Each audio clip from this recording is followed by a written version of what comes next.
اللہ رب العزت اپنے عشق کا ایک ذرہ مجھے عنایت فرما دے۔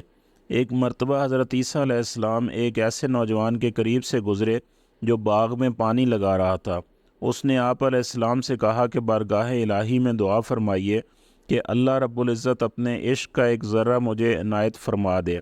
حضرت عیسیٰ علیہ السلام نے فرمایا کہ ایک ذرہ تو بہت ہے، تم اس کو برداشت کرنے کی صلاحیت نہیں رکھتے۔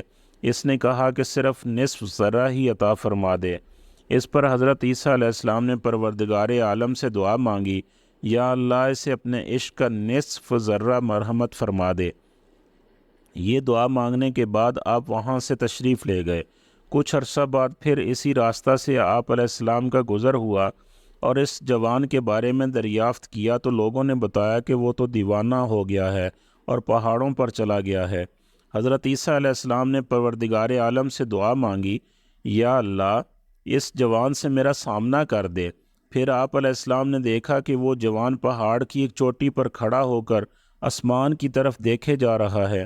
آپ علیہ السلام نے اسے سلام کیا لیکن اس نے کوئی جواب نہ دیا۔ آپ علیہ السلام نے اس سے فرمایا کہ تم مجھے نہیں جانتے، میں عیسیٰ علیہ السلام ہوں۔ اللہ تعالیٰ کی طرف سے حضرت عیسیٰ علیہ السلام پر وحی نازل ہوئی کہ اے عیسیٰ، جس کے دل میں میری محبت کا نصف ذرہ بھی موجود ہو، وہ کس طرح انسانوں کی بات سن سکتا ہے؟ مجھے قسم ہے اپنی عزت و جلال کی، اگر اسے آرے سے چیر کر دو ٹکڑے بھی کر دیا جائے تو اسے احساس تک نہ ہوگا۔ سبحان اللہ! جب اتنی سی سطح پر انسان کا یہ حال ہے تو میرے پیارے نبی محمد صلی اللہ علیہ وسلم جو معراج کا نوری سفر کر کے اپنے رب کے سامنے روبرو اپنے رب سے باتیں کرتے رہے، کیا مقام ہے ذات محمدی صلی اللہ علیہ وسلم کا!